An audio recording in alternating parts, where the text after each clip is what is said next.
shoes. I had no money, just a backpack and a tent in winter, sleeping under the bridges. And like, you are 22, you know nothing about life, and you're gonna die like a dog. And from that day, I was still no one, nowhere.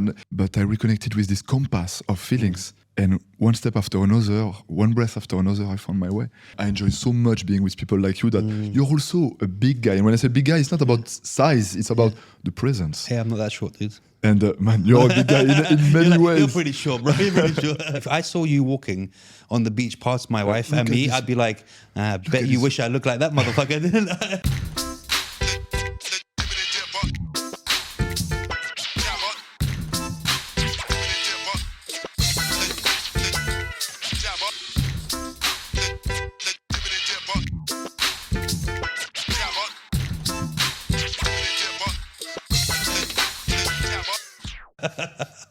Guys, welcome to another episode of Jibber with Jibber. Today I am joined by Ferdinand Morellec, also known as son of Zeus, Hercules. I wish one day maybe. Bro, like, you kind of make me sad. Tell me more, why? Because everyone's been given gifts in life. I got given the gift of the gab, the talking. I got given the gift of fitness. You got given the gift of that specimen, bro, the looks, bro. That is just like like right now, I picture you just like, you know, coming out the water. You know, when they take those pictures and the hair flies back, it makes me miss, because when I was traveling, I used to have long hair. Like I traveled for 2 years around the world. I was proper surfer, bum, hippie, bro. I mean, I still am, but I disguise it with a clean haircut, you know? Yeah. And that must have helped you a lot in business. Thank you so much for this introduction and for having me here, AJ. Anytime, bro. Best introduction ever. And yeah, I guess it helped me a lot. Even when I was way before broke and looking for jobs, I guess it got me a few sugar mamas and stuff, right? You know, like, I bet you got some stories where you used it to your advantage before. Let's not lie. And the accent as well. You know, it's one thing with the blonde hair and the beard and he's like 7'2" for those people who don't know. And then it's like, oh, I'm sorry, mademoiselle, you dropped your earring on the floor. Here you go. Exactly, I swear, exactly. But you know, like, it wasn't always like this. I used also to be like a lazy fucker and just drinking, pimples everywhere. And I was doing like, my hair was fucked up as well. Really? So, I need your skin routine, bro. If you had acne before, bro. It took me quite a while to find this character, you know. But now I can promise it works well. Yeah, it works well. I can imagine, bro. Because I wanted to come and do one of your courses. I was just like, hello, what's going on there? You know, then I do nothing. During the course, I just do nothing. It's one of those where people like, I imagine like people's wives and girlfriends. Like, you know, usually when they go, oh, I'm going to do this course and stuff like that, they usually show the husband and stuff. This is the teachers, and I bet with your ones they don't, bro. They're just like, oh, I'm just going to do this thing in ice bath. You wouldn't like it, bro. The guy would be like, you're going where, bro? No way. No way. It's not but it's wellness. Yeah, right? No way. Like, does he get in the bucket with you, or what's? I need to know the details. Like, how much distance is going on there? I swear, it's funny because like I had so much ups and downs in my life. Now I'm blessed to say that I'm very professional during the events. Yeah. During, but not after, right? During 3 hours. I give myself 3 hours. Can I just speak to you for a minute? Sorry, it's 9 p.m. Sorry, it's 9 a.m. Now I'm done. But now I'm at peace with all that. But it's true that this looks was a big power, but at the same time, sometimes it was crushing me.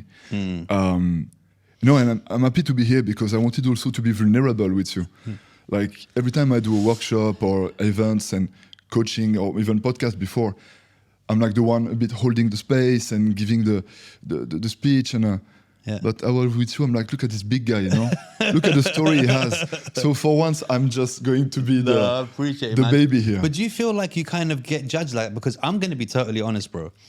When I first saw you, and people do this, people were like, oh, this guy wants to come on the podcast. I was like, I bet he's a dickhead, bro. For sure. Why did I think that? Because he's better looking than me. He must be a dickhead, bro. But it's weird, that kind of thing. So do you kind of get judged? Because even when I used to train, like I used to be, like my shape, bro, I used to be like maybe 7% body fat all year round, really in good shape and stuff like that.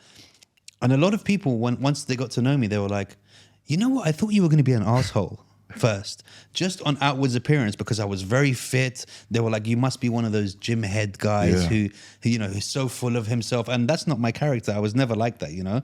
So do you ever get kind of judged like that? Yeah, many times I think. But now I use it as my advantage. It's like for the good for the people that are like, okay, you know what, I'm going and I'm gonna meet him, then they have improve their expectations. Yeah. So it's always a plus at the end. But I'm trying my best, on social media to show also the other side of myself. But at the end of the day, people look fast to the look, and at the end of the day, I cannot play with it on one side and then don't get the other side. Yeah. So I'm at peace with that. Yeah. But man, I swear, like, thank you so much for introducing me that way. No, bro. Anytime, bro. It's beautiful. Do you know what? The funniest thing is, my wife always says stuff to me because I'm very like open, and I don't understand this whole over masculine that a guy can't be like, that guy's good looking, or do you know what I mean? They'll be like, oh, that's gay. I'm like, what are you talking about, bro? Like, are you weird? Like, I point out guys. Like, if I saw you walking on the beach past my wife and me, I'd be like, bet you wish I looked like that motherfucker. Like, do you know what I mean? Like, people are very weird about that, and I don't understand where that comes. I mean, because you're at peace with who you are. Yeah, I think you have kids. Yeah, I have 3 kids. My oldest is 22, bro. He's only 8 years younger than you. How is it to be a father? The most amazing experience ever. I could not recommend anything. It's boiling inside. Like, okay, like deep inside, if you see what I mean. It's by far the best experience ever you could ever. I mean, don't get me wrong. My bank doesn't think it's the best experience ever, but like, nothing compares to it. Yeah. Nothing at all compares. And even funny, like we were speaking about this yesterday in the episode, I'm a very peaceful guy. Although I'm a ninja on one side and I'm a trained killer, but you find that most fighters and most people are very calm, peaceful guys. I would never ever have thought of killing someone in real life before. Yeah. But after the kids, you're ready for it. I'm ready to kill someone. You're ready for it. I'm ready to murder someone. Beautiful. If they ever like touched my like, oh, it's such a weird thing. Like, it changes everything. Like, I'm completely a different person in that sense where like, you have I guess it's the kind of like animalistic protection side in you, right? Where it's like there's no questions asked. Like, if there's danger around, I'm ready to. You have a boy or a girl? 3 boys. 3 boys. One boy, he's 22, and then the 6-year-old twins, and they're both boys as well. But funnily enough, let me show you a picture of the twins. Please. They look like Noah looks like your son. No way. He looks like he's your son. Look at this young rock star. Right? Yeah. Oh my God, don't you see them guys? Sorry, I can show? Yeah, of course. Man, look at these rock stars. Yeah. So, Legend. you see the long hair? I'm living vicariously through him, right? With my old long hair, I'm letting him have it. It's a game changer, bro. It's a game changer. I feel that at some point, life is wonderful. I'm so blessed to be able to be amazed now about, I said it last time, I'm like, guys, I'm amazed about just looking at the moon, and I'm amazed at looking at the Burj Khalifa. Yeah. And I'm at peace with both. I love both. But I start to feel that, man, I want to pass on a bit to another generation. It's legacy, right? It's. I haven't found the lady yet. You will find, bro. Don't worry. Keep doing these ice baths and these. It's gonna come. Yeah. Bro, I'm gonna be truly honest, bro. You got an easy way to find ladies, bro. But like the thing is. But I get that you don't, because I made that mistake in the beginning. I'm going to interrupt. I made that mistake in the beginning when I was training. So I learned, don't mix business with pleasure. Yeah. Because a few times when I was a PT, a couple of things happened, and I was like, that was the worst decision you could ever make, ever. What because happened? Then, you have fun times, and then you're not expecting it to be anything major past that, and then you still have to see each other, and they still like. Imagine you started a relationship with somebody in your group that is a regular group of people coming, or maybe not even a relationship, maybe just the one thing, and then maybe you start liking another one, but they talk between themselves, and the one that could be the one for you is going to be like, I'm not going to touch him because he had a one-night stand with her. And I feel like what happened as well, I'm talking a lot sometimes about how the nervous system is working, and the mind, the heart. And actually, my ex-girlfriend, Milena, love you, she was like, what? Yeah, right, I get it. No, actually, she was fantastic. Yeah. And we separated because it was just going different roads. Colombian girl, 47 years old. Wow. I'm 30. Wow. And she was full on feminine energy, like a real chaotic, but full of love. And she was doing crazy stuff, but like in a very beautiful way. And now I'm in Dubai and I see all these wonderful women and guys, but there is something missing. Something that when in Spain, it was almost unreal, like supernatural, like she had superpower, bro. She made me see colors again. I was colorblind. Really? I swear to God.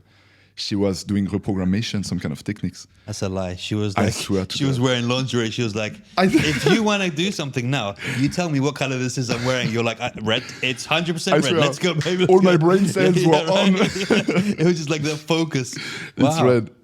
But I swear, man, I just went out of one day after the session with her and I started to take my phone. I'm taking pictures of the tree. I said, man, I see the orange in the trees.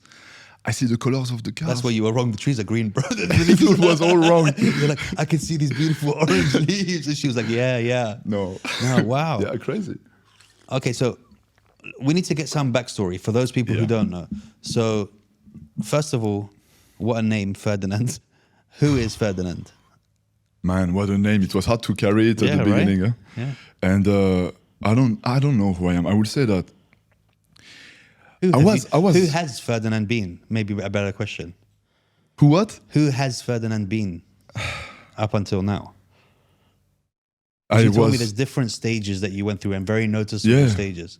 man, when I was young, I was like I'm now. Like I felt like a sun ball, like a sun. Yeah. And then I lost myself, man. When you look at the pictures of the photograph book, Yeah.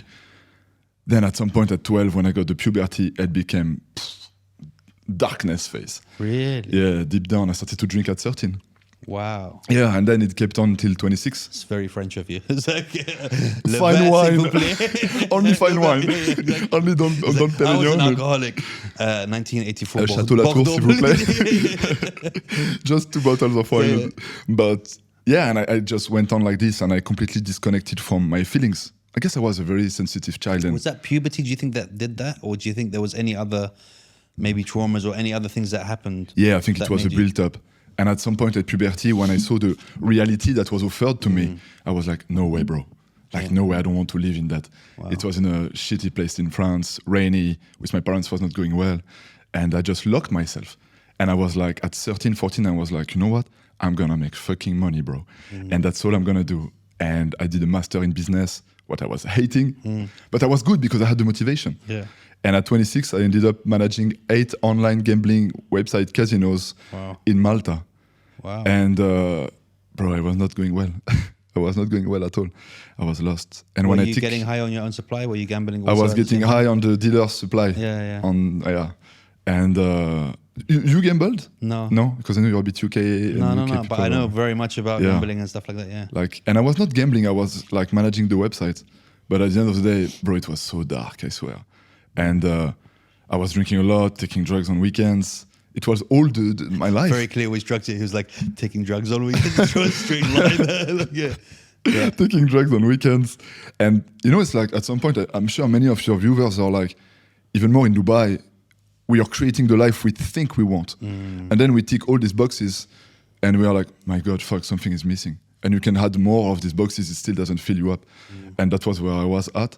Bro, I'm spitting all over your mic. No, it's that's okay? right. It's the guest Yeah? mic. It's never going to come It's back not to me, yours. bro. It's the next Because person. You will yeah. have to change the foam. That's all good. And yeah, so at 26, I was like, man, something is wrong. And I was not believing in changing in any way. My ego was super high. I didn't believe in any of the things I'm doing now. And my big cousin, which was the only man I was believing in at that time, I didn't really have a father figure, even though he was here. And this guy introduced me. And I was like, fuck you, bro. I'm not going to do your shit with breathing. Don't waste my time. I have problems, you know. I'm busy. You're like, I can't be using these holes for breathing air. I need them for cocaine, bro. Two of my holes are already out of service, bro. I don't have time for that, you know. My O's already used. Yeah. And one step after another, one expedition after another, I started to make changes. And bro, now I'm blessed to be in front of you and say, man, everything that my mind can think, everything that my heart believe, man, it falls in my hand. And I haven't drank since 3 years, no drugs, had fantastic relationships, and I'm surrounded by a fantastic team. We are rocking it, man. The events are fantastic. And They look really cool. bro, you're helping people like it's. And people ask me, what do? You do ice bath, you do breath work. Man, that's just the vectors to connect with the people. It's just a bridge. But we resonate with them. And we open a door inside their heart and boom, they cry, they reconnect with themselves. And beauty come back. It's beautiful. So let's get a little bit deeper into it, because I'm very funny with spirituality. Yeah. especially the word spirituality. man, I hate it. Because any girl in leggings with yoga pants and a mat is, I'm spiritual. I don't believe in God, but I'm spirit. It's like, you're not really. You go to yoga once a week. Like, do you know what I mean? It's like, and people I find it strange when people do a very quick change. Like, I've seen people go from being in the club, getting smashed off their head, to a month later going, I'm so connected with the spirit, Otoponono, and all that stuff. And I'm like, but how did that change it in a month, dude? It's like, I feel like there's a culture with it where a lot of people, I feel like they're pretending to be someone that they're not, even with their choice of words and speaking. Yeah. I've seen people change from speaking normally to every word being like an Instagram story. It's like, oh, I was with my soul circle yesterday and somebody walked through and I saw the angel of Takaruku and I could tell that they weren't gonna, and it's like, he didn't, but okay, like, do you know what I mean? Or at least make it a long-term thing where you change into this person, not like a month or two. Do you know what I mean? I feel you, man, so much. You know, like, I believe there is a massive difference between knowing wisdom and being wise. And when I look at your past, when you look at Francis Ngannou, we have a fighter belt right here. Francis Ngannou, man, one of the most wise people ever. He never went to spirituality school.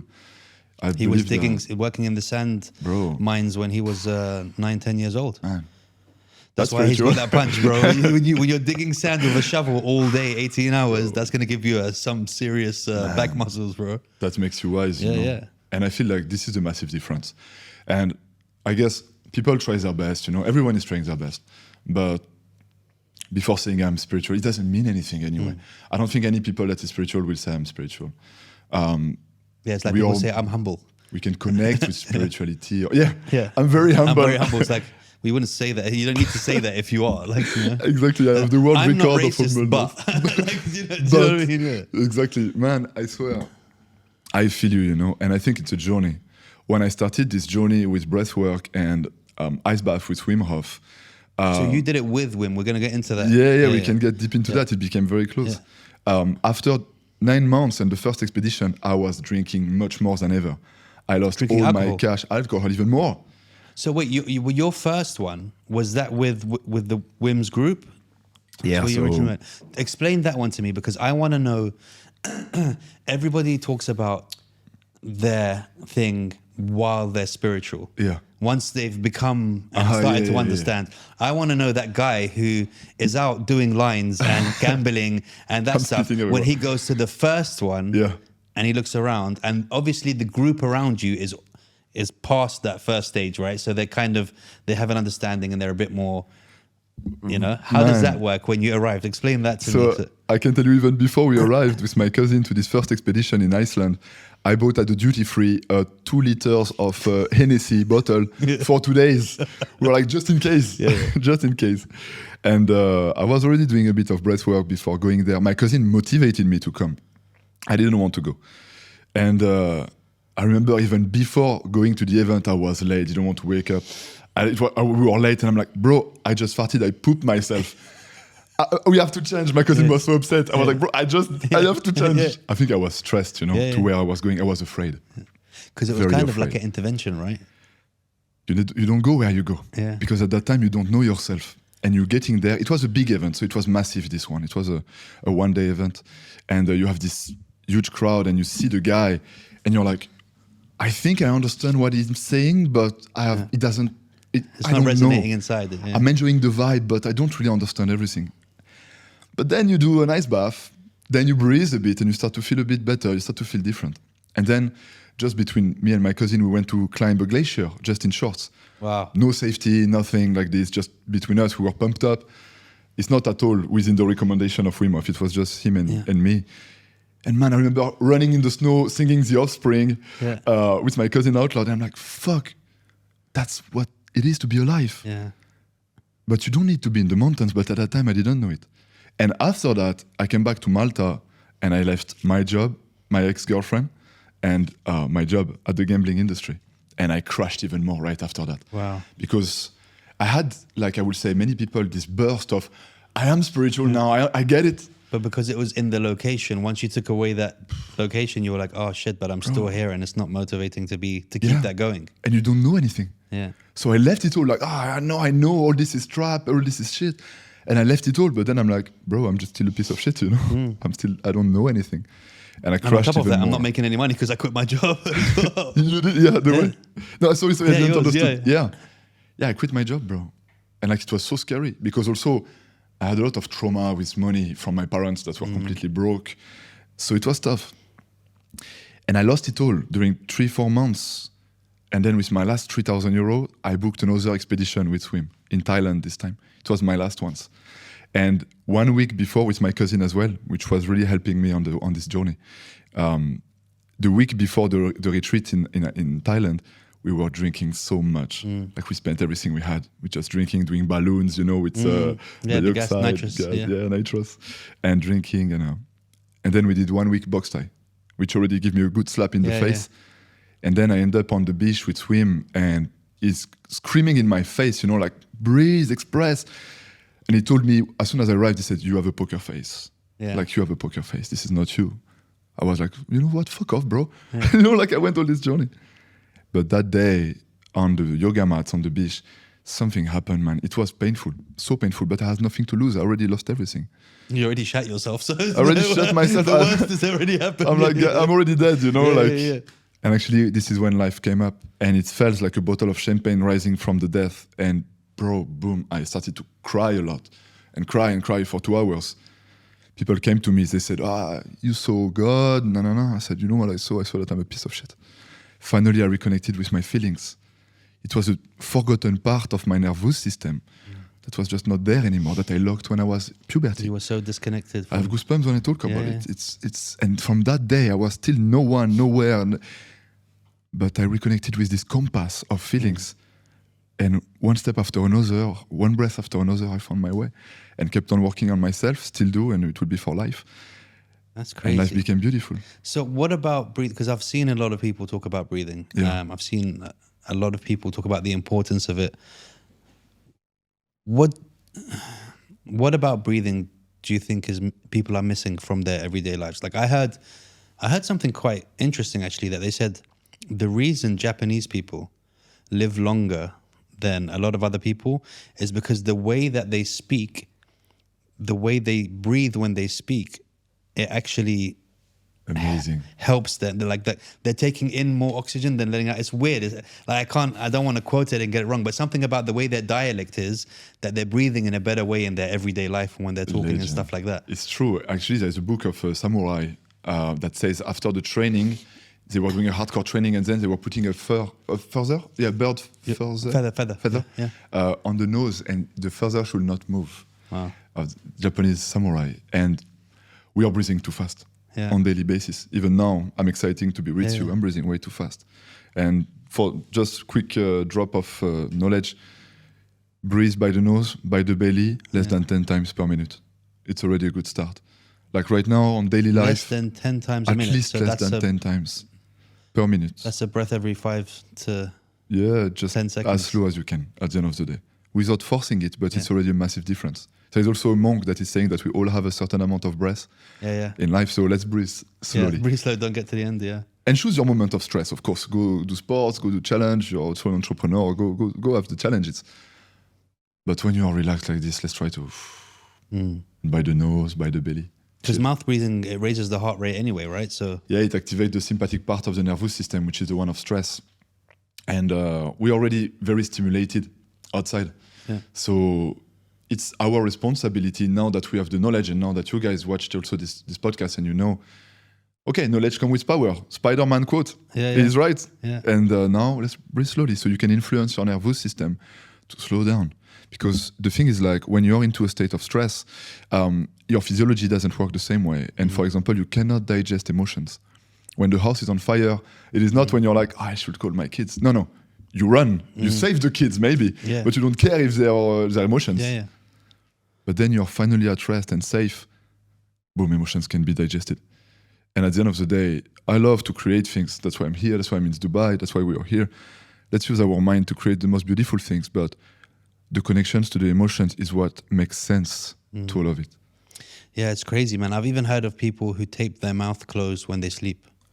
It's amazing. They put tape over and they just... It's amazing. You've done it? Yeah, and actually I still struggle of it. My nose is broken. Yeah. And But it's a bit of... you don't have to tell me about broken noses, bro. I've broken it like 3 Most times. men, I guess. It goes like this. My nose, bro. It's the Sheikh Zayed. Yeah, yeah. Literally, Sheikh you Zayed put road. a drop of water on there and it flies off that side.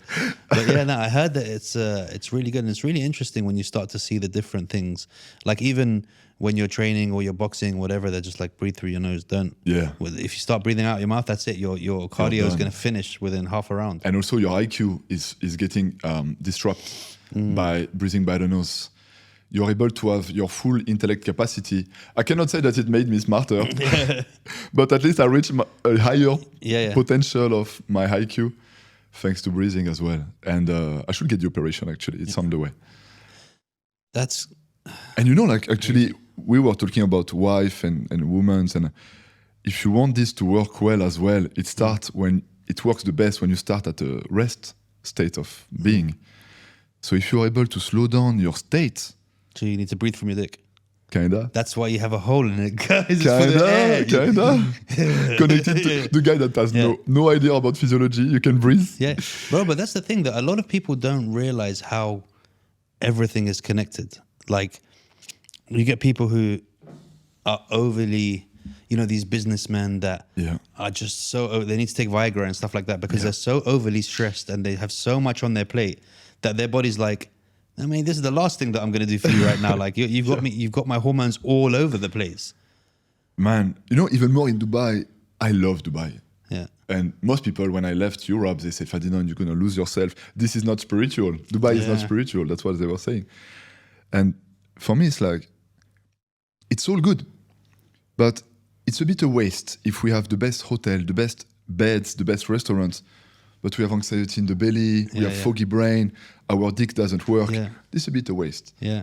So let's make sure it works well inside, and then we enjoy the full Dubai. So does the dick courses happen after the ice bath or breathing or before in the beginning? See you tomorrow. Like tomorrow, it's like, okay, ladies, we'll see you guys again. Men, stay here and breathe. No, it's part of the benefits. Look, I feel like a lot of people put their expectations and their things, their issues on you. So they'll be like, you're going to go there and do this. No, you would go there and do this because that's the mind state you're in. Yeah. You know what I mean? I have plenty of people, so I don't drink alcohol. And I never have. And I have a lot of friends who are in this country and in Arab countries who are also Muslim who drink alcohol. So they immediately think that because I grew up in London, I was going to be a drinker and blah, blah, blah. And we get to the point and they're like, why are you not drinking? And I'm like, what do you mean? I don't drink, dude. So whatever you choose to do, that's your thing. Like if you put you anywhere, you have aligned yourself with a way of life now. So whether it be New York, Paris, you know, Zanzibar or whatever, you're still going to live because you've decided that this is the way I'm going to be. It doesn't matter where you put me. Like I still have people now, friends, if they're having a house gathering and stuff, they're like, here, go and drink today. And I'm like, I'm not going to drink because you decided. As many times as you tell me to drink, I've decided it's not for me. Beautiful. So no matter how many times you try to offer me, and they still try to offer me every time. Do you know what I mean? And I'm like, what do you think is going to change?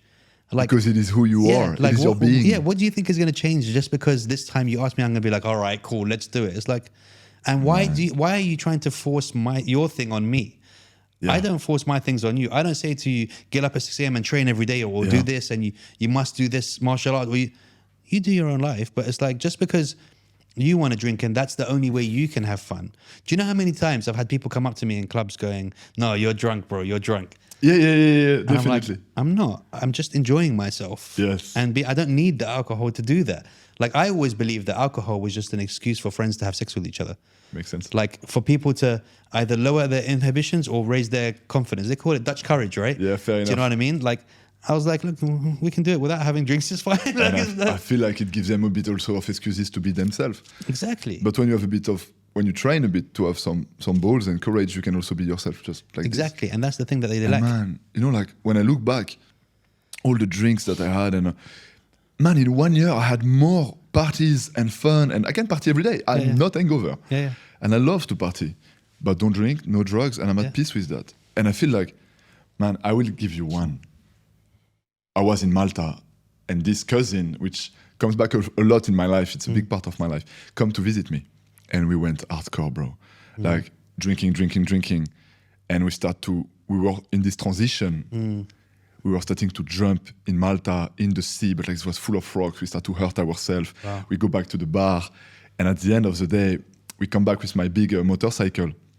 And he whisper in my ear, he say, I wish one day to try to drive this motorcycle. And because you're drunk, you're like, okay. Let's do it now. We were just in short, brother. Flip-flop, just in shorts, no top. I parked the scooter on the side. It get inside, it was a big one. And I put just my legs above it. It starts to accelerate. We do like 50 meters and we crash. Wow. We are all exploded everywhere, like full everywhere. It's hardcore, like we had a massive crash. And then I say, bro, listen to me. Driving a motorcycle is like horse. If you fall, you have right now to go back on it. Otherwise, it's gonna be a trauma. So he gets back on the car, on the motorcycle, which was half broken, and we do 500 meters more, and we crash again, bro. And you're both drunk at this time. Yeah, we were smashed. We went like. So if he had asked you when you were sober, would you have let him? No way. See what I mean? This is the dangerous thing about alcohol, where people don't realize it's like, yeah, it can be fun, and I can see that you're enjoying yourself, but the decision, that barrier of decisions that you'll make. I was in Thailand. Like I said, I traveled a lot, dude. I spent 2 years, long hair like you, barefoot, backpack. I want to see the pictures, actually. Bro, I'll show you. Backpacking, staying in backpackers' lounge, hostels and stuff. We were in Thailand, Koh Phangan full moon party. Nice. I've been there. Yeah. Everyone obviously drunk, everyone making out with each other, everyone singing. And I remember this girl came up to me, so drunk, bro. We were on the beach by the shore. Oh, no, Happy New Year, no, let's go and swim. And I was like, no, I'm cool. Dude, I saw the girl go like this into the water. And I stayed there for 10 minutes. She never came back, bro. She just disappeared. Like, imagine, like, the decisions you'll make. No, I'm good. Like a normal person would not. Mostly normal people will go, I'm not going in the beach at night. I don't know what's in that shit at night. I can't see the water. But like, I literally saw someone disappear and I'm just like, this stuff is so dangerous, bro. I feel like it's not... In the gambling industry, we talk a lot about winning game and losing game. And I feel like alcohol is just a losing game. It doesn't mean that sometimes it's not fun. Yeah. But overall, it's a losing game. And I feel like, as an entrepreneur, same for you, we just try to find systems in our life that are winning games, where you can enjoy and grow, being at peace with your choices, with your family, with your being, with your business and finances, whatever. And I feel like alcohol is just not one. It's a very strange one, dude. It's a very strange... And I mean, it's ruined people's lives, bro. Man. Like, not just... And when you start mixing alcohol and gambling, guys have killed themselves over that. Bro. Literally lost everything they own. Man, and when I was working as a manager for this gambling industry, we were receiving calls of the clients sometimes. And they were like, bro, like, you need to help me. I lost it all. I lost my wife. I lost my kids cannot go to school anymore. I lost the house. And I swear, bro, I was so disconnected from my feelings. I was like, you know the rules. Sometimes they were passing in me the phone, like, you know the rules. Thank you, bro. Good luck. And I was not feeling anything. If I show you my passport, I look like a mafia killer. Yeah. I don't know how a mafia killer looks like, but from a movie perspective. Even though I worked with half of them, but I assumed that they look like this. Yeah. It was online. Yeah. Wow. Yeah, it's insane, bro. And now, like, to see also the beautiful part is like, man, I party more than ever. And it's beautiful. And I'm surrounded by fantastic beings where we do crazy stuff. Man, we do surfing all the time. We connect with nature. Sex is better. You know, like, I'm enjoying this couch right now. It sounds silly, I know, but... No, I'm the same, dude. I reconnected with my family, bro. Like I said, I love you to my dad. I forgive you to my mom. Before it was over, it was done. And we all hugged together. They took 4 years to come to one of my events, but they came. Did they do the event? They did the event, the last one that I had in Spain. Yeah. And we all cried together. I forgive you, I love you. And this worth any party, any money. Because at the end of the day, like, I don't know how many lives we have, but I know that this one is an important one. And I feel like it's beautiful to create. It's beautiful to want the nice cars. And I love nice cars too, and nice flat. But to feel it, Bro. It changed. Unfortunately, not a lot of people go through this awakening, and not a lot of people get the chance to do it. And I mean, I was lucky enough to kind of completely change the way I think about the world quite young. But I had a reset again when my children were born. As they were getting older, I would just watch stuff and be like, oh, wow, they don't know how to walk yet. Something we take for granted. Like, they're still figuring out how to walk. And then, you know, as they get older, their fascination with birds and trees and stuff like that made me be fascinated with them again. Yeah. And it's quite funny because a lot of the parents that I see that take to school, they take their kids to school, drop them off, and they go back to their car.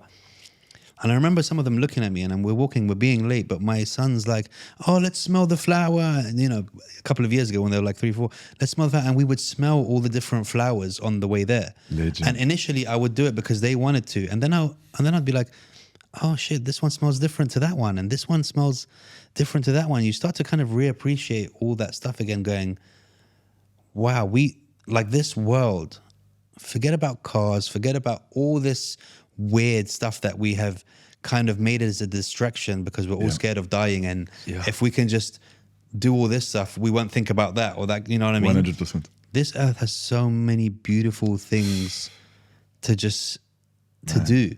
Like, you could literally fill up your whole day without spending a penny. Yeah. Without spending a penny. And it's crazy, dude. And I feel like people sometimes in Dubai, they will say, yes, there is no nature in Dubai. It's not true. Like, I see nature everywhere. It's everywhere. You just have to decide what kind of life you're going to live. Yeah. Like, I don't go to these places and these dinners and this like, oh, no booze. And I'm like, dude, why? I'd rather drive in the car and go to Antar, which is like the cafe that brings a sandwich to your car, and go to the beach and just sit on the sand and eat it. Like, for me, that's a night out. Do you know what I mean? But to go and spend money that I don't have to waste on that. Do you know what I mean? I have other things that are more priority and I look at people sometimes and I'm like, wow, you're really gonna just work, rinse, repeat, work, rinse, repeat, work, rinse, repeat, and that's it. You're just doing the same thing. Man, there is a thing which is part of our philosophy. And when I say we, it's because I have a team with me that are actually fantastic. Love you guys. There is a word in Sanskrit that describes it. It's called samadhi.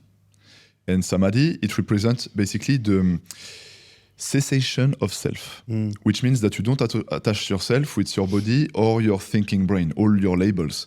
You're just what is behind the soul, we can say, or your inner nature. Yeah. You know, for example, when we say, okay, you have to set your mind, the you that has to set the mind. So this thing that is still alive inside when you don't think and when you don't care about your body. And man, when you smell the flower, when you look at the woman you love, when you feel the food in your mouth, you feel the spirit. When when you jump into the water and it's freezing cold, that instant second, like I'm talking about a pool or a beach, you jump off the boat or something and it's like, whoa. The transition of stage. That life. Yeah. Bro, I did many expeditions and stuff like this, with Scold, but I remember one time, and I will mention my cousin again. It's a big part of me, and I like to. We should have had them here on the podcast. We'll Actually, we are a bit not talking these days. Oh, really? I can get to it, but I'm still honored to talk about him. And I remember we are climbing this mountain. It's been like hours, and we are at the top. It's in Poland. It's like minus 20 degrees, winds, and we are in shorts, all red everywhere with a group, and. At some point he kicked in, and I turned back and I look at him and he looked at me and he's like, and I'm like, we are alive, we are beasts, we are animals, and there is no labels. I have goosebumps. There is no labels. We don't own anything. We are in shorts with the mountains, and I'm more alive than ever. It's crazy, dude. You ever been chased when you were young? What do you mean? Chased by someone? So, like, you've done something wrong, you're with your friends, and then somebody's chasing you. And then you get away from them and you're all sitting there laughing. And you're just like, that feeling of you just had this crazy experience so intense. The guy almost caught you. And then you're all sitting there laughing. And then you start making fun of, he almost caught you around that corner. You were slow. Like that. Yeah, that naturalness is crazy, dude. And people, it's crazy. They say that there's 3 yous, right? There's the you that you think you are. there's the you that other people think you are, and there's the you that you are. Yeah. Do you know what I mean? Yes. Like people get confused trying to be all these different other yous when it doesn't matter, dude. Like it's just a fart in the galaxy and we're gone, bro. This is like people worry about so much stuff. It's unbelievable. Bro, like there is a sentence I should know from who, but I don't know. It says, we are nothing into the eyes of wisdom. We are everything into the eyes of love. And as a fool in between, I am dancing. And I love that one. It's like, yeah, we are nothing. You know, it's not that important. But at the same time, let's love and create important moments. That sounds like Rumi. Could be Rumi. Rumi is another one that his book came out and all these white women started making Rumi quotes because they started becoming spiritual and all that stuff. Like, man, there's been so many people who have been giving us hints over the years, right? They've been leaving us such big hints and people just haven't been. You know what I feel is like what I am doing, I'm just stepping on the shoulders of giants. I think the message is already very clear in so many books. Then the question is like, how to pass on this message? And if people enjoy my voice or enjoy the way I make them feel, cool. But the message is not mine. I'm a messenger. But this is the problem, though. The problem is, yes, the message is out there. And yes, there are plenty of books. But there's also Netflix. And there's also YouTube. And there's also these counterbalance of distractions that can very easily take you away or keep that away from you. So I think the crowd of people that your soul circle is really important. Who you spend your time with, because even in Islam there's a saying that says, "Show me your friends, and I'll tell you who you are." I don't need to meet you. Show me your like 3-4 closest friends, and I'll tell you exactly who you are. I love that, and it's really true. There's like a study really actually. It shows that it's better to smoke cigarettes and drink alcohol and having good surrounding, like a healthy surrounding, loving, than the opposite. 100%. And I feel like we have to make this journey of healing or whatever you want to call it, or separating ourselves from the illusion that we have of life with all this alcohol and all this necessity that are not. It has to be fun. Me, I'm just a messenger and I'm trying to pass on a message that is not mine, but to make it fun and resonate with people of modern days. That's why everyone comes, we all scream around, we all like, we all...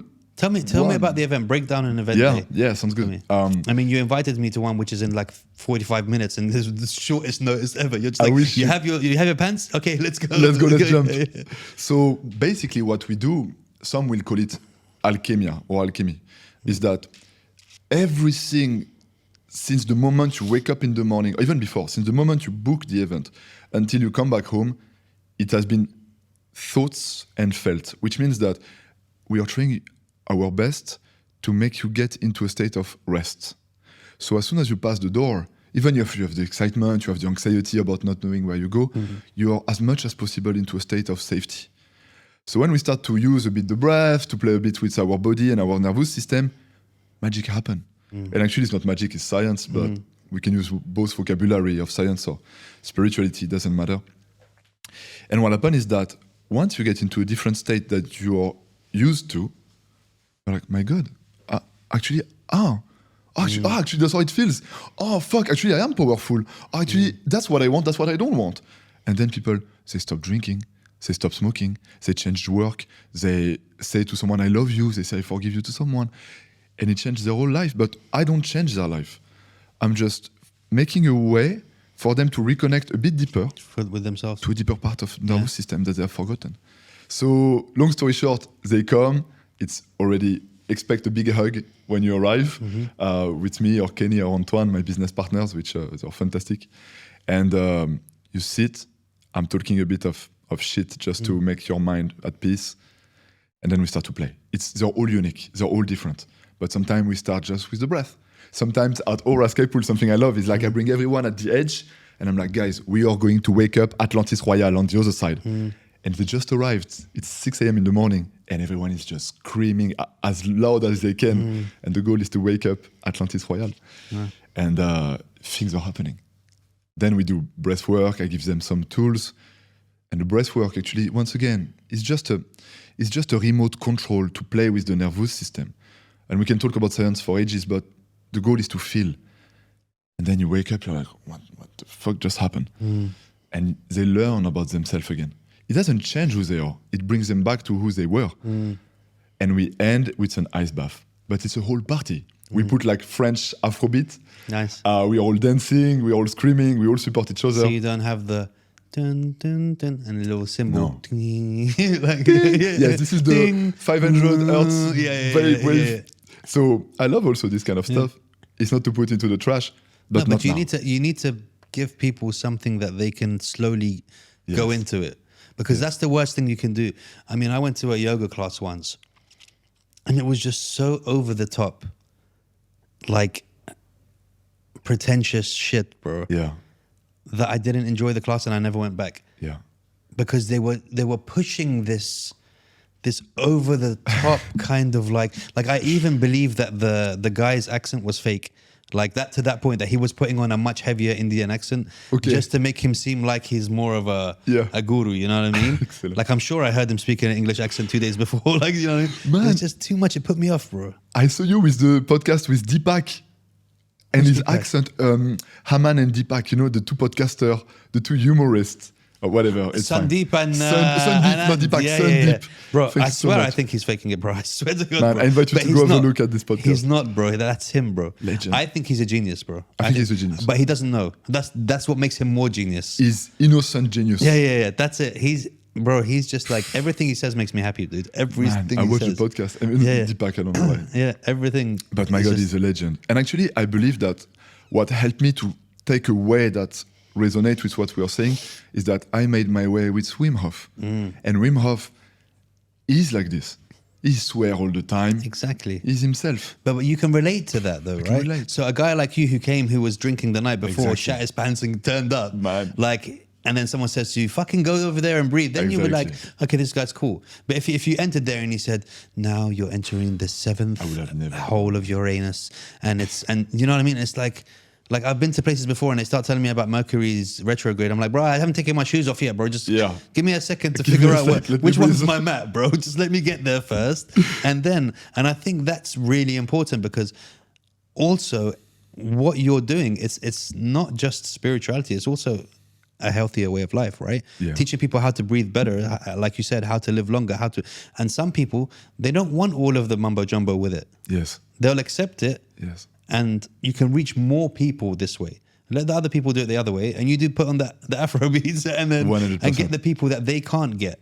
So Yes. the message is still getting And spread, you know, right? like, I feel like if we talk about spirituality, I don't see people, like, it doesn't exist talking about spirituality. We are. Let's just be. It's like obvious. Like it's like obviously there is, right? Exactly, you know, and I feel like it's fine because they try hard, and I have a lot of respect for trying and they have good intention. But this ex-girlfriend would call it falsa luz, which is fake light. Yeah. And this is dangerous in a way that it's just a trap because people want to grow. Like you, like me, we wanted to get out of maybe you were already very healthy. Yeah, I was healthy. You were before, already yeah. like Buddha already Yeah. when you were born.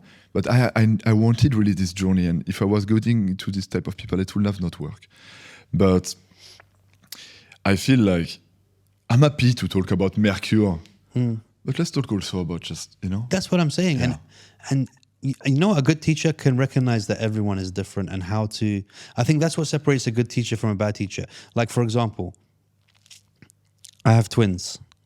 One of them looks like me, acts like me, has the same blood type as me, and is me. The other one looks exactly like his mum, has the same hair as his mum, has the same blood type as his mum, and acts like her. Like, for example, Zayn and Noah, you put them standing on either side of that belt. Noah's going to jump, figure it out in the sky, and whatever happens, happens, and then he'll dust it off and figure it out. Zayn will be like, wind is blowing at this many temperature. It's 2 meters to that table. I better jump this way because it's less risk of, do you know what I mean? Yes. So the way I handle each of them is different. Yes. I cannot just put one message and be like, this is the one and you guys have to learn it this way. So I think that adaptation is really important in a teacher, to recognize different people have different needs, right? Man, we are a team. Like, as human, I feel we are fundamentally all working the same, which is beautiful, but we're also fundamentally all unique. And thanks God, thanks nature, whatever, Man, it would be so boring to be all the same. Everyone's the same, yeah. What the fuck? And so far, I'm blessed because it has been really resonating what we are doing with the participant. And at the end of the day, people ask me, you're doing breath work, you're doing ice bath.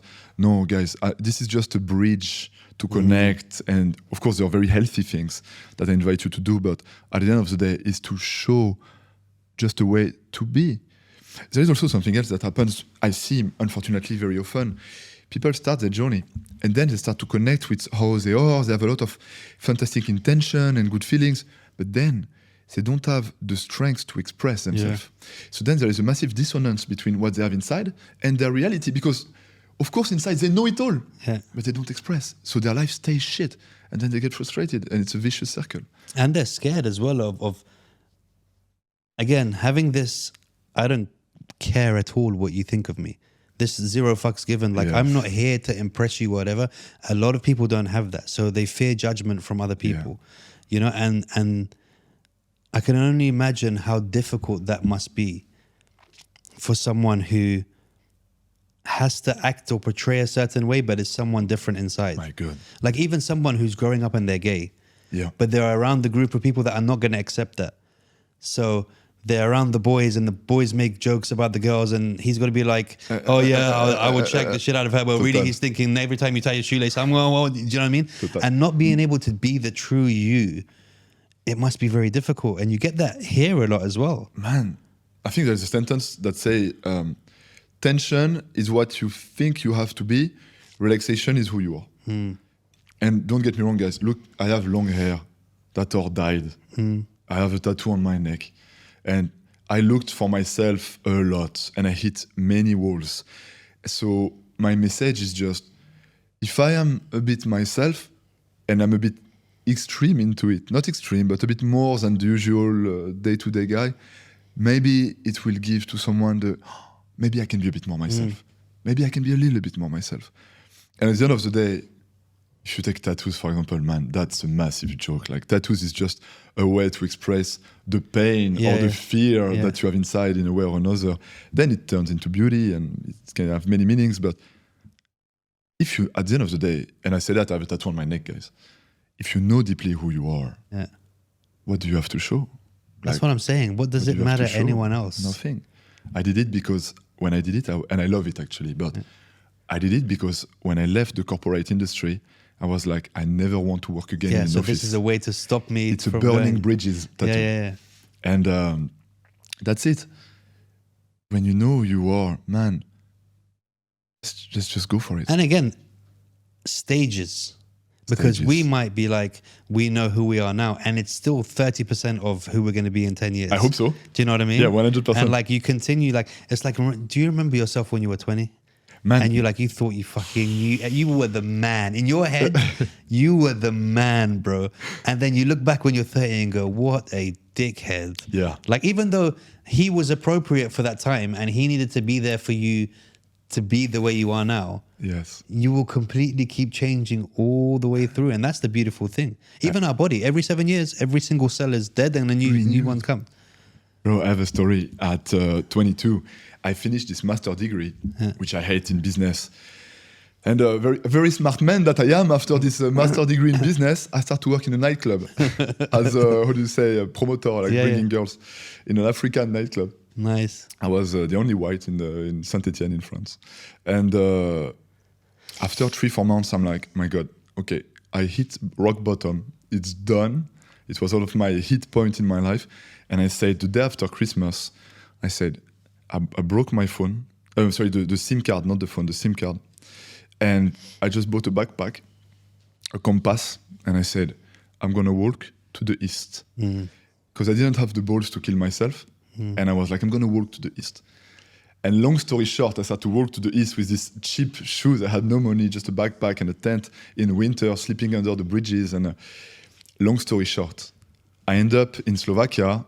After 3 weeks, I'm drunk because my bottle of water is frozen. Wow. And I just was drinking vodka. Wow. And I'm in this tent, which is all broken because of every day tearing up with ice. And I'm warm up myself with this little pot and a lighter.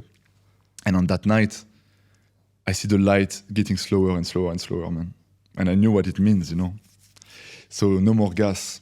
And I'm in this tent in the middle of Slovakia in a field full of snow, 4 a.m. in the morning. And I'm cold, man. I'm really cold, like shaking. And I know that I was going to die here. It was time.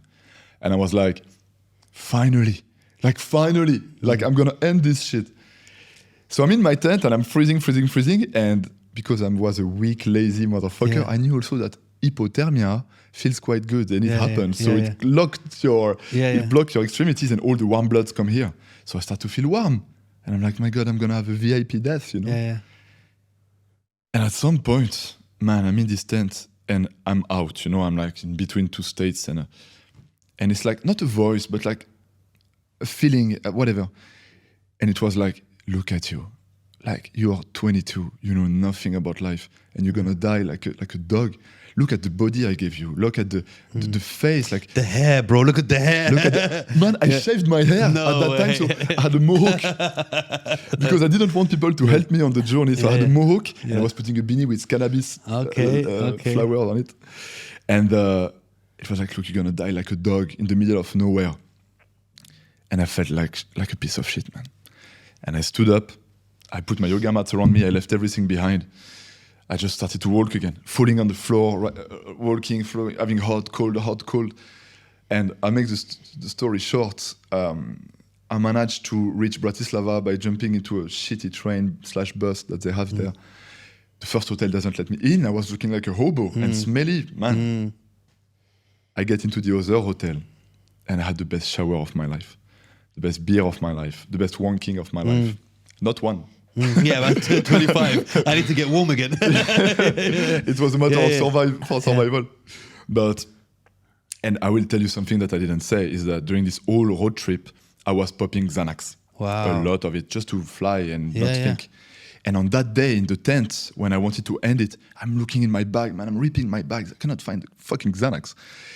And I will only know it when I come back. I forgot one box at this cousin place. I forgot one box, man. If I didn't forget it, I would have been out for sure. I would have never had the strength to wake up. Wow. And from that day, I was 22. I was still depressed. It didn't change anything to my life afterwards. But I knew I was not supposed to die.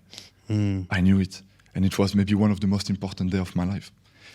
That is insane, dude. Man. And even to look back at it now, like, even if it didn't help you then, for it to still be able to help you now, it's still the lesson. So the lesson is still there for you. 100%. It just came 10 years later, 8 years later. And when at that time, to resonate with what you were saying, at that time, I thought I was the man.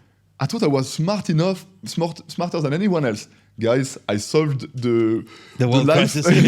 I solved it all. I'm out of there. Yeah. And no, I was just a young, ignorant one. And I hope in 10 years I will say the same thing about looking at this podcast. And I will say, look how ignorant you were, little man. But it's a journey. And there is a sentence that says, in order to live a fulfilled life, you have to be willing to die over and over again. And it can be not a physical death. No, of course. But dying the ego. There's a beautiful saying as well that says, a man has 2 lives. The second one starts when he realizes he only has one. And that's so beautiful. It's so simple, but so beautiful as well. It's like, once you realize that, oh shit, times. But again, it all depends on how you view life. Like, maybe it's because I'm childish. Maybe it's because I'm still living, because I just don't care. I don't get stressed over many things because I just don't care. I feel very young. Yeah. I know people who are my age who look like they're 60, bro. Yeah. So it all depends on how you want to live your life. Do you know what I mean? Like, there are so many people that are my age that are out of shape that literally couldn't do anything. Yeah. And they got money. I'm like, well, what good is the money? You wasted all your life worrying about money. And now, if we had to run to catch a bus, you couldn't do it. Yeah. Yeah. You know? And like they are looking at, because at the end of the day, we are just in a relationship in permanence with ourselves, with the world, with our wives. Man, you're in constant, you bring yourself everywhere you go. Yeah. So you can be in a beautiful car. And again, nothing against beautiful car. But let's be in a beautiful inside. Not just inside. Even our skin, our body. I don't understand that. I used to say to my clients, listen, stop worrying about all this money and buying these clothes. Make your body on point and you can walk into Primark now, walk into Henny's, H&M now, and buy a 10 dirham t-shirt and you will look amazing, dude. Yes. Do you know what I mean? Yes. Don't worry about all this Gucci and Prada. It's not the clothes. It's how you wear the clothes. Like if you look after your body and make your body like a temple, you can wear anything and just still look good. 100%. Not just that, when you walk into a room, people will look, especially other guys, and they'll be like, okay, I respect that guy. Without you even opening your mouth. Yeah. Because he obviously has staying power. He obviously is disciplined, because you're not going to look like that if you're not disciplined. He obviously cares about his appearance. Like there's so many pros that come with it that when I see people who don't train, I'm like, I don't understand it. Yeah. It doesn't make sense to me how... Yeah. I get you. I get you. And I feel like also my theory, my philosophy is not very hard actually. It's nothing special. It's like, let's include a little bit in our plan of life the design of nature.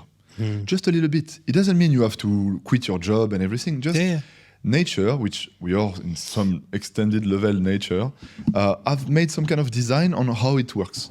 And training is just, not training is just like being against nature. Like you're supposed to have a bit of exercise in a way or another. I mean, there is very rarely that you will find a fat animal. Very rarely, because they're constantly on the move. They're doing something. Yeah. Like you look at, you ever shaved a dog before and seen the just like strong and sharp. Strong, sharp, ripped, ready. Like it's the same thing. Like I don't understand. I get it. Like some people obviously, I guess I'm playing devil's advocate, but at the same time, it's like part of me wants to be like, no, I understand. Some people can be depressed and some people can work a lot. But then there's a part of me that goes, I don't give a shit about that, because I would still go to the gym and I would still care about my body. Like even still, like I've been depressed in life. Okay. But I've been depressed and ripped to shit, bro. Yeah, like, do you know what I you mean? were going hardcore like, on the gym. Do you know what I mean? Like there's no reason for you to not care about your body. Especially if you want kids. You don't want to be 50 and your kids are 10 and you can't run and play with them and stuff. That's a lot of work. Like you're making more work for yourself in the future. If you're not fit and you plan to have kids, forget about it. They're worse than having animals, bro. They non-stop every day. Non-stop, you have to do shit. I swear you make me want to have kids. Do it, bro. AJ. Do it because you're 30 now. Yeah. This is a good age because when you're 50, they'll be 20. So there'll be a great relationship there. But I think once I start, I'm going to have 5. Have them, bro. If you can afford them, have them, bro. I'm going to go for it. I'll teach you the trick for twins. It's in the hips. You know, I wanted to ask you the magic trick that no one knows. Bro, buy the book of AJ. Yeah, buy my book, bro. No, I knew we were going to have twins, 100%. Like I told my wife before she got pregnant, we were going to have twins. And then when she was pregnant, we walked into the, you know, the scan, the first one. And I looked at the doctor. I said, "You're going to scan the twins?" And she looked at me. She goes, "Not likely." And then she put the thing on and she did this. And she turned and looked at me like that. She's like, "How did you know?" I was like, I don't know. I just wanted twins and I just manifested twins. I just knew they were going to come. You know, I love the concept that you have when you say you feel young because maybe you don't care. And I strongly believe that sometimes we limit ourselves and we should not be afraid of our own power. Like we can be in a split of a second, as an adult, a kid of 3 years old, and in a split of a second, a 300 years old wise man. They are not antinomic. I don't know if it's English. Antinomic. Yeah. Like we can be both, and sometimes people are trying to put themselves in boxes.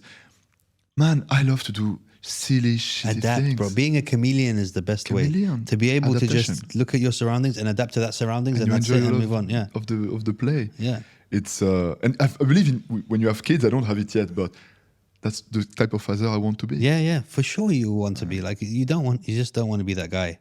Yeah. You know? And again, kids will remember that when they grow up and they realize that you just weren't around, or you threw an iPad in front of me. This day and age, you threw an iPad. Because this now is different when we were growing up, or when I was growing up. We didn't have mobiles. We didn't have internet. We didn't have...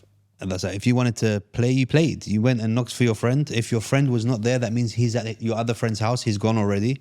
You had to go there. If you missed them both, you had to go meet them at the secret spot in the pot. You know what I mean? So there was a lot of stuff to keep us active. Now, parenting can be very much like, here's an iPad, and before you know it, the day's finished. Yeah. And then again and again, rinse and repeat, and then you haven't really been there.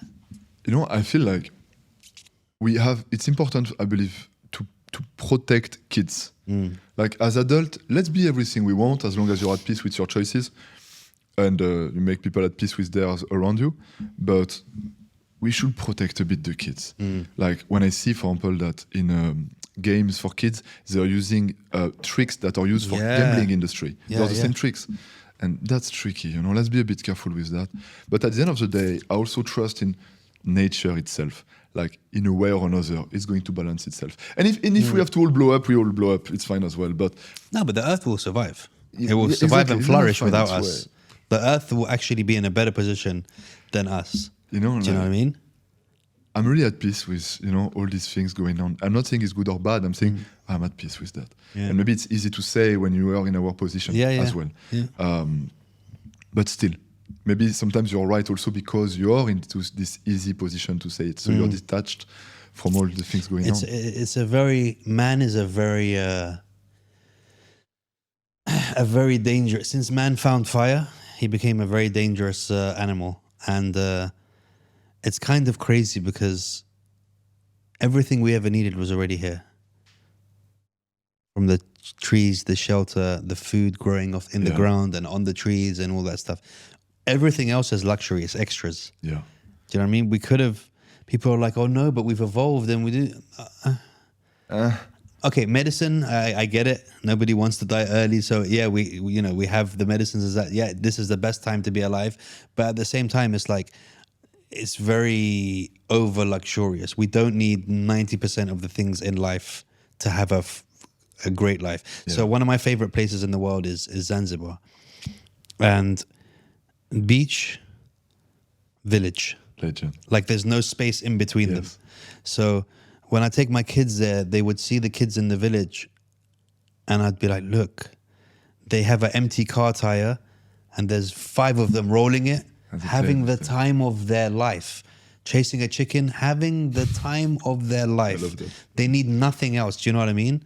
So it's the over luxury of the things we have. And sometimes we need to remind ourselves that we don't need that. And even if you do want to make a lot of money, and even if you do want to be successful, a lot of people, they put this point of success. Yes. And they forget that to appreciate everything that's happening on the way there. They're only happy and satisfied when they get there, when they get that million or when they get that whatever.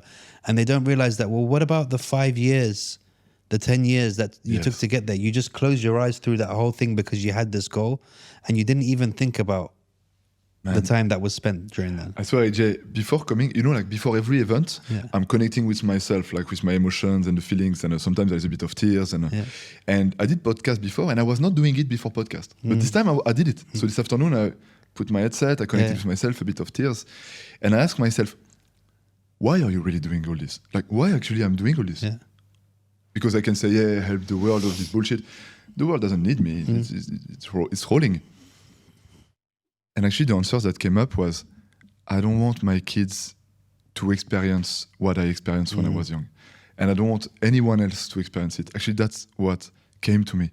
And it doesn't mean it's good or bad, because then we can enter into the topic of, but kids need a tough life to become...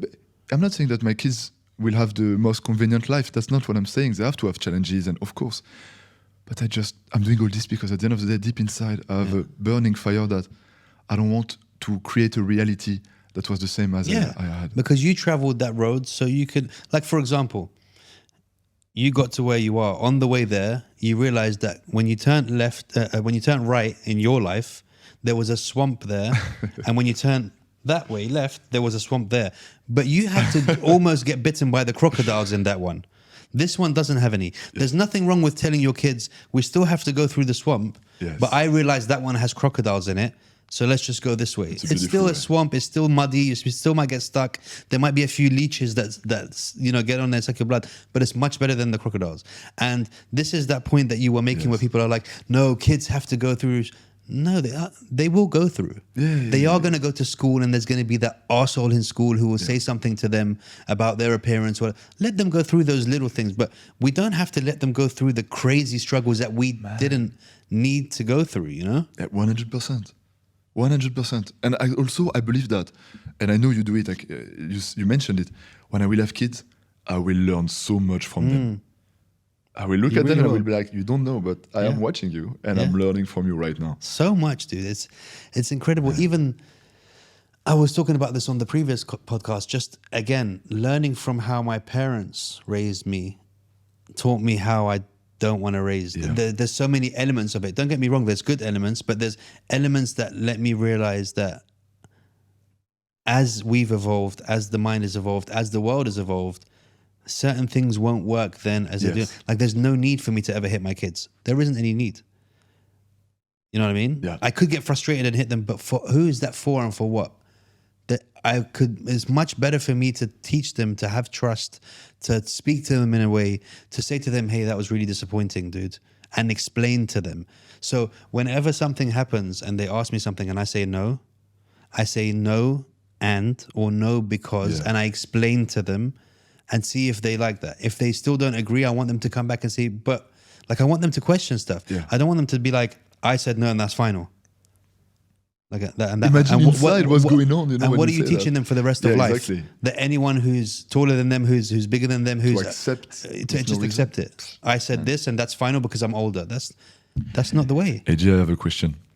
Do you cry, brother, sometimes? Do I cry? Do you cry? I do a lot. And you know the funniest thing is, I cry a lot even when I'm not sad. Like if I watch something, and I don't know why, X Factor makes me cry a lot, bro. You know when I see someone who, this is quite funny because we spoke about this yesterday. When I see someone who isn't supposed to be a good singer, who doesn't look the part, and then they come out with this beautiful voice or whatever, like I start tearing up. Like I'm driving, driving, and I'm crying because seeing them receive that standing ovation from the crowd and that the way they feel about it, that you can tell that they maybe haven't, you know, they had that doubt about themselves or whatever. Like a lot of times I see that other people making me cry because of them learning something, which is very weird because it's like an empathetic kind of tears. I get that a lot. You resonate with that. I remember, so when I was doing this teenager, which I already a bit locked myself from my emotions, I remember watching my dad is quite a special character. And I remember we were watching one of my favorite movies, Armageddon. Yeah. It's Bruce Willis. Yeah. And he was making him cry all the time. Yeah. I was like, Dad, you're such a pussy. Dude, I'm the same, bro. I and cry. not every time. Yeah. Every I'm the same. time. Lion King, bro. I cry. I need to watch anytime that there's an underdog story, like I start kind of welling up. Do you know what I mean? Or even like I don't know if it's a father thing, whatever, but you ever seen those father meets kid at school after being a year in military or whatever, and then when they see each other, that stuff, I'm out, bro. I'm done. Like if you put that on, I'm out. All of that kind of stuff is like, it's happiness. Like I cry because I'm so happy for the person who's experiencing that. It's not my thing, but I can just get into the zone. Yes. Like I feel like I'm in both of their emotions. Yeah, you feel like I'm connected to the feeling they're having. And that's when you have those tears, it's such a beautiful feeling. It's like, wow. That's what I felt when I watched your podcast. I was like, this guy is. Yeah. And he feels the connection with others. And that's what I love also, because maybe it happened to you as well, is that I'm tall and I'm the oldest one with my little sister. And even if I had this big cousin sometimes, most of the time it was me. And we quickly became a manager. And so I always was this big guy. But then now, man, I enjoy so much being with people like you that you're also a big guy. And when I say big guy, it's not about size, it's about the presence. Hey, I'm not that short, dude. And man, you're a big guy in many ways. You're pretty short, bro. You're pretty short. I'm not talking about... How do you know I'm a big guy? Did you see me shower the other day? So onlyfansaj.com. Yeah. But it feels relaxing. Yeah. Like you can finally be, and we resonate. When you talk about your kids, I already feel it. Yeah. I already feel it, man. So let's talk about your cousin. Yeah, interesting topic. Why are you guys in this situation now, and is it a situation that can be fixed? So, see, again, it's kind of weird because the more you've told me about your cousin and the more I can see how much impact he's had in your life, I feel quite upset that you guys are in the position you are now. Again, it's nothing to do with me. I've never met him, but I'm like, inside I'm like, I need to fix that. No, he's 38, I think 38, so he's a bit more your generation, and I can actually see a lot of similarities on the being. love you, Leandre, if you see this video, I love you, brother. And what happened is that he was always my big cousin. And because I didn't resonate with my parents, I followed him a lot on many things. Many good things, like, for example, about women. He was this man with women. And I learned from him. So since a young age, I was fantastic with women. Not the best as a relationship at all, like very toxic, but as getting into women. I was pretty good at this. And so I learned a lot from him. Also, I followed him a lot and I made so much mistakes with him. So many. I put him in so many difficult situations because of me. So when also he introduced me to this journey, he's the one who introduced me to drugs as well. You know, he had quite a past. He's the yin yang. But then when he introduced me to this breath work, which allowed me to start this journey and then pushed me, he pushed me. Even pushed me to become an instructor and to start to coach. And so I was really reconnaissant, how do you say? A lot of recognition. I was owning, I feel like I was owning him something. Yeah, owing. And owing. And I supported him. We worked together for a while, for 1 year, and we crushed it. It was fantastic. But after a while, I just couldn't connect with him anymore to some extent. And the thing is, like, we all come, as any relationship in any way, with our past as well. And the thing is what I believe he had some things to work on himself. I also have, of course, my things. But I feel like maybe he was still blind on some of his blind spots, you know? And myself as well, but I feel like at some point it's just not working anymore. We were killing each other. And he's also a big guy. He's very good at what he does, very powerful. He climbed the Kilimanjaro in 19 hours. Wow. And he said, I think he said, because I didn't talk with him, just wish him good luck, but I've heard that he said that he could have done even in less. It's just that he waited for someone else a few hours, and he's a beast. I invite you one day to meet him. He's a legend. For sure. Fix it with him so I can. Yeah, I will make it happen. It's just, I give it a bit of time. I feel like he had a bad past with his father that left, alcoholic and stuff like this. And maybe he did work on it since a year. It's been a year more or less that we don't talk too much. And we were not serving each other best interests. So we did separate. So like since a year now, we don't talk too much, but I know there is respect and love in some ways. But you separated in a bad way, or was it kind of There was like a clash, but it's more like an explosion of emotion, I believe. Send him a picture of your ass with a winking emoji and leave it at that. You know what, bro? I swear I'm going to do it. Really? I swear I'm going to do it. Because that doesn't say anything. That just says, you know I love you, bro. You know what? I swear I'm going to do it. And I will tell you why. I strongly believe in walking the talk and talking the walk. And sometimes at my workshop, I ask my participants after to send a message, I love you, to someone they never said it. Yeah. And it's very hard for many of them. And for me, this is very hard, actually. Yeah. But you know what? I'm gonna do it after in front of you. It's, because again, you know that people say, I tried, they didn't answer. It doesn't matter. It doesn't matter. You did it. Try again, maybe later. I sent you a message I respect what you do, I love you. No. Picture of your ass and a winking emoji. You know, like... Because you know what that will do? That will remind him of all of your fun times, bro. Yes. I'm sure he's seen your ass a million times, bro. I swear to God, I swear, whatever the outcome, it doesn't matter. I can feel that. I cannot slip away from this information, you know. Yeah. But and he's doing fantastic in what he does now, because he was a poker player. He was falling into cocaine badly. And now he went out of that. He's doing fantastic also. He's doing a bit the same thing as I do, with a totally different approach, but still using ice bath and breath work with the Wim Hof method. Yeah, nice. And he's crushing it. He's a legend. I want to do ice baths regularly, bro. Please invite me every time you do it. And I don't mean you come tomorrow? Tomorrow's difficult. I need to find out. There will be more. Just because of the school run in the morning, because I do the school run. What time is it? 6 till? It starts at 6 sharp. So 5:45, you should be here. And finish? At 9. Yeah, so let's see. Because the kids might not go to school tomorrow. Okay, you have time to decide. They might be sick tomorrow, so we'll see. Hey, in general, I just want to start doing it regularly. Like anywhere that there's so many people, it's so expensive. Yeah. And it's like, I know that people have, you know, skills and all that stuff, and ice costs money and stuff, but anytime you just have dirty ice water, just let me know, bro. I'll come and jump in. I want to make it a regular thing. Like I want to do it 2-3 times a week. You know, I have a lot of respect for people that are providing values. Yeah. And you provide a lot of value. And that's why like without any intention, I'm like, come tomorrow, and then I promise I will invite you tomorrow. We can do also a nice bath together, brother. For sure, bro. To share this connection. I mean, the first time I did it with another guy who does the ice bath. He stayed in it. We did a podcast in the ice bath. I saw. I made it for 20 minutes, and then I was just like, and that was only my second time in it. So I was like, well, I have to stay in now. because I'm in. We set up the whole podcast, so I remember. But when it got to 20 minutes, I was like, I think I'm gonna die. Yeah. And can you tell me when my balls come back from my Adam's apple down to there again? Like it was too long. It for never me. did. Yeah, it never did. It never came back. Still, I have a very big Adam's apple. But yeah, like it's something that I know how great it is and how good it is for you. I train in JBH, What is it? Jumeirah Beach Hotel.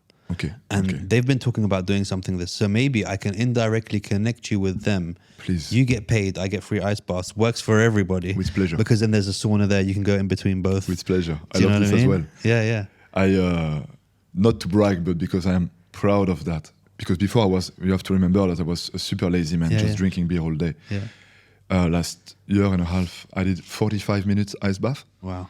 And I went out before it went too hard. Like when it started to become really too hardcore, I'm like, I'm going out, because it's very important to create a relation of trust between your nervous system, your mind, your body, and the situation itself. I went out and I'm like, man, I used to be the guy that couldn't even go out of bed. Yeah. And I just did 45 minutes ice bath. And yeah, to some extent it was tough, but actually it was beautiful. Yeah. It's a liberation. It's crazy. But how long is, for a normal person, how long should they be in there? 3 to 5 minutes, right? Not like... Even less. Like for my events, for the new participants, for the people that are recurring is different, but 2 minutes. 2 minutes is fine, more or But less. if someone says I can stay longer, you leave them in longer? It depends. If I know them as a participant, they have a nice bath for them where they can a bit push themselves. So I have a team with me, so we keep an eye on them, but they have the ice bath to enjoy and stay longer. Otherwise, it's also depend of the person itself. Yeah. Because some people are completely out of their mind. Yeah. So I have to remind them, trust me, I see it's the right time to get out. Yeah, you see that. Yeah, but I can do more. They're like, I'm good. Yeah. Do you get men with egos and they're like, no, I can stay, and you're just like, dude, Not there's that nothing many. to prove here, dude. Not that many, and I will say why is that if you get into the ice with ego, you're gonna very quickly pay the price of your ignorance. Yeah. Because you have to surrender. It's stronger than you. You cannot beat it. It's gonna kill you in some ways if you stay too long. So when you get inside, you have to get inside like if you are starting to meet a woman. Yeah. You're at peace, you're calm, and you surrender to the information you receive before taking any decision of I'm gonna fight I'm gonna do this. Yeah. Listen a moment. Like it's 2 minutes. You don't know how it's gonna feel. You have no clue how your body is gonna react after. And at the end of the day, I swear, AJ, how smart you are, if I take your brain, pull it out of your brain, I can right now take put you in 20 minutes ice bath, you're gonna survive like this, like you did. Yeah. Even without the brain, it's even easier. Yeah. But we have a brain. And sometimes it makes us panic, it makes us having a big spike of adrenaline, which is fine, but as long as it's more or less, framed, Yeah, we have the best The experience. mind's got a lot to do with it as well, man. Because I remember when we did it, the first time I did it was 5 minutes, and I got out because he told me 5 minutes. But everyone was just like joking around and all that stuff, and I was just sitting on the steps, and I was just breathing and just zoning. I was getting into my ninja mode, and they're like, "What are you doing?" I was like, "I'm becoming a ninja." And everyone started laughing. I was like, It's true. "All right, you do what you want, bro, because if you don't stop fucking around now, because they're all making jokes and pushing each other and blah blah, and it's gonna be cut." And I was like, "Just don't talk to me. Just let me get into my zone for a minute." And then I got in and I just had my hands under my armpits, and I was just like, "Okay, I'll see you guys later." And they're all making big noise and jumping around and stuff, and I'm like, you guys are just wasting your, just shut up and 100%. just be a part of what's going on right now. And then I zoned out, and then I was just like, but it's a crazy feeling. Man, I will not now get into the physiology of that, but yes. Connect. It's beautiful. How many ice baths do you have? I'm thinking of ordering one, but I heard the ice is quite expensive. Not that much. I mean, I have a company. It's about 100 dirhams a session, right? 100 dirhams for an ice bath? Yeah. No. I mean, if I have my own bucket and I fill it up myself, I need like 100 dirhams worth of ice to put in there. Because shit, I'm breaking down your whole thing, and you're just like, shit, but I charged them 10,000. No, actually, guys, I'm blessed to say it in front of you. I strongly believe that breath work and just the ice, it's worth nothing. Yeah. The whole being experience worth a lot, but you can find ice for quite cheap. What I recommend is to not go light. Like when you go for it, put 60 kilos of ice in your bath. I don't know how much is it in dirham. I actually have no clue. I don't even manage the payment part, so I have no idea. It's my business partner. But go for it. Like sometimes people do cold bath, which is also fantastic in many different aspects of physiology. But it's also interesting even more in the modern world, to get this shock reaction. And at How 8 cold should it be? degrees- When I did it, it was -2. -2, they put some Epsom salt because water cannot go below 0. Otherwise, it's ice. So if you get inside, it cannot be Maybe. -2. Otherwise, they put Epsom salt. It can work that way. Maybe because they had the thermometer. Okay. This thing with Maybe the they round put some thing. salt inside. Yeah. Salt allow the water to not turn back into ice and get cooler. So you get into -2 degree water. Yeah. But in general, if you put a lot of ice and you can see the ice is not melting anymore, it means your water is more or less at 0.1, 0.2. Go for it. Beautiful. Yeah, I can't wait to do it. It's something that I want to do quite regularly, like especially just to add it in part of my training. Like I want to eventually, like my goal is to have like an ice bath in the garden. Like I even like contacted some people. I was like, hey, let's do a collaboration. Give me a free ice bath. I'll promote for you. They're like, yeah, but we're in Australia, dude. It's going to cost more than an ice bath to send you this thing. But it was a really nice one. Like, you know, the big wooden panels and it has the, you know, the switch that you can change it so you get the shock therapy. The water's not still and all that stuff. You have the stream and everything. Yeah. Man, I would recommend absolutely everyone to have one. And look, guys, I just moved to Dubai. I don't even have one at home. Blessed, I'm having a lot of events where I can jump in. But once again, let's include a little bit the design, the plan of, the design of nature in our plan of life. And a little deep, even 1 minute, man, it makes such a difference. Basically, long story short, just one point about science. When you get inside, you have a spike of adrenaline. And adrenaline lower your inflammation. Automatically, it's a physiological reaction. Then, when the inflammation is low, it basically says to the body, you're safe, more or less. And then serotonin can be released, which is the hormone of happiness. So without even talking about all the benefits about the cardiovascular system, and you just feel better, man. And what about going through life with a bit more happiness hormone inside of ourselves? Does it increase testosterone as well? Yeah, so actually like cooling down. So testosterone is very linked, intimately linked with dopamine. And when you're getting inside, you have a massive spike also of this hormone getting released. So then it translates a lot with your level of testosterone. Man, I'm very happy on how my balls are working these days. So you're basically saying the best treatment is to have your laptop and watch porn while you're in the ice bath. That would be a good mix. I haven't tried it yet. New event, guys, coming up. Guys. Porn and ice. Yeah, we're all going to get thrown out of Dubai, bro, sooner than you know it. Is there anything wait, let me just check the time because sometimes I get lost in conversations. Zia, wake up. Can I jump to the bathroom quickly or we are out? Yeah. I mean, I'm just pissing the cup. It's fine. I can do it now? Very, very quick. I can poo as well. 130. Okay, cool. What do you want to? You know, let's. Can you hold it? Because we don't have much time left. We have someone coming in 20 minutes, right? Yeah. Okay. Perfect. Is there anything you feel like we missed out? I feel like this conversation can go on forever, but it can, and I hope we catch up again. No, we for sure. If I have a message that I can share, is that use your mind. Stay who you are. What you are is not wrong. It's enough. It's amazing. Whatever people are listening, it's not about changing everything. But there is ways to reconnect a little bit deeper to spiritual people will say the heart, but at the end of the day is another part of our being. And this will open a door of good feeling, power, clarity, serenity, good sleep, happy hormones, happy sex. It's going to open a new door of your being, which is already there, just has been forgotten. So keep hope, keep faith. There is solutions. There is many people that you can connect with in order to guide you in this journey. And let's just have a blast within this life, guys. Dude, I resonate with everything you said. And it's nice to always connect with, and one of the main reasons I do this is to connect with like-minded thinkers and stuff like that.